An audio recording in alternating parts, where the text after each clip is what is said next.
चाहे आपकी शादी को 1 मंथ हुआ हो या 5 इयर्स, एक मिस्टेक हम सब करती हैं। स्पेशली न्यूली मैरिड गर्ल्स इस ट्रैप में बहुत जल्दी फंस जाती हैं। शुरू में हम इतने ज्यादा ओवरनाइस बन जाते हैं कि ग्रेजुअली लोग हमें फॉर ग्रांटेड लेना स्टार्ट कर देते हैं और फिर हम खुद ही कंफ्यूज हो जाते हैं कि गलती कहाँ हुई।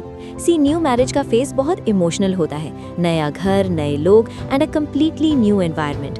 हर लड़की के दिमाग में बस एक ही गोल होता है, मुझे सबको खुश रखना है, एवरीवन शुड लाइक मी। लेकिन इसी परफेक्शन के चक्कर में हम अपनी बाउंड्रीज क्रॉस कर देते हैं और जब आप अपनी लिमिट्स क्रॉस करती हो ना, तो लोग उसे आपकी रियलिटी समझ लेते हैं। ये सिर्फ न्यू ब्राइड्स के साथ नहीं होता, बहुत सी एक्सपीरियंस्ड मैरिड वुमेन भी यही कहती हैं कि काश मैंने शुरू में थोड़ा बैलेंस रखा होता।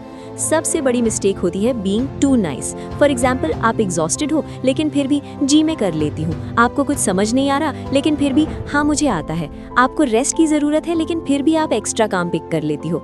न्यूली मैरिड गर्ल्स ये इसलिए करती हैं क्योंकि उन्हें लगता है कि नो कहना रूड है या बदतमीजी है, लेकिन स्लोली ये सब आपकी इमेज बन जाती है। फिर जब आप किसी दिन कहती हो कि मैं आज नहीं कर सकती, तो फैमिली को शॉक लगता है और वो कहते हैं पहले तो तुम ऐसी नहीं थी। एग्जैक्टली, यहाँ से मिसअंडरस्टैंडिंग स्टार्ट होती है। तो सोल्यूशन क्या है? सिंपल, स्टार्ट से ही थोड़ा स्मार्ट और बैलेंस्ड रहो। ना ज्यादा झुकना है, ना ही एटीट्यूड दिखाना है। डायरेक्ट नो कहने के बजाय यूज सॉफ्ट लाइंस। मैं ट्राई करूंगी, अभी मैं सीख रही हूँ, या I need some time. Example, अगर आपसे एक ही दिन में मल्टीपल काम कहे जाएं, तो सब एक्सेप्ट करने के बजाय पोलाइटली बोलो मैं 2 काम अभी कर लेती हूँ, बाकी आई विल फिनिश लेटर। इससे आप कोऑपरेटिव भी लगती हो और अपनी लिमिट्स भी सेट कर लेती हो। Communication is very important. New marriage में हम एक्साइटमेंट में आकर अपनी हर बात शेयर कर देते हैं, मैके की बातें, पर्सनल प्रॉब्लम्स, इवन हस्बैंड के साथ छोटे मोटे इश्यूज। लेकिन लॉन्ग टर्म में वही बातें कॉम्प्लिकेशंस क्रिएट करती हैं। कंपैरिजन तो बिल्कुल अवॉइड करें। मेरे घर में ऐसा होता था, ये सुनने में सामने वाले को क्रिटिसिज्म लगता है। And one more thing, husband की कंप्लेंट्स कभी फैमिली के सामने मत करें। ये शॉर्ट टर्म में आपको हल्का फील करवा सकता है, लेकिन लॉन्ग टर्म में आपकी रिस्पेक्ट अफेक्ट होती है। ऑलवेज रिमेंबर, रिस्पेक्ट वहाँ रहती है जहाँ थोड़ी प्राइवेसी होती है।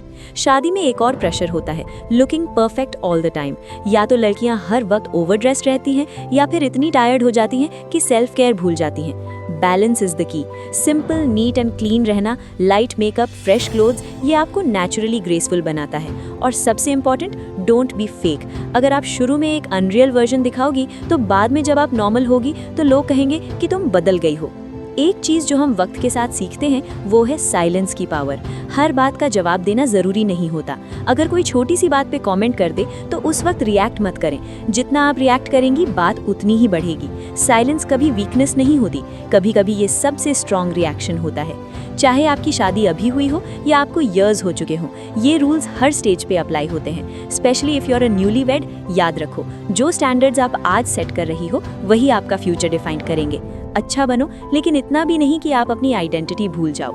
Your respect and your peace should always come first.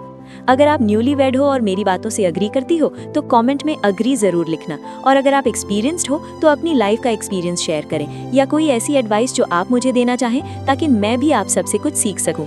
आपका एक कमेंट किसी और बहन की हेल्प कर सकता है। वीडियो पसंद आए हो तो लाइक जरूर करें। मिलते हैं नेक्स्ट वीडियो में। अल्लाह हाफिज।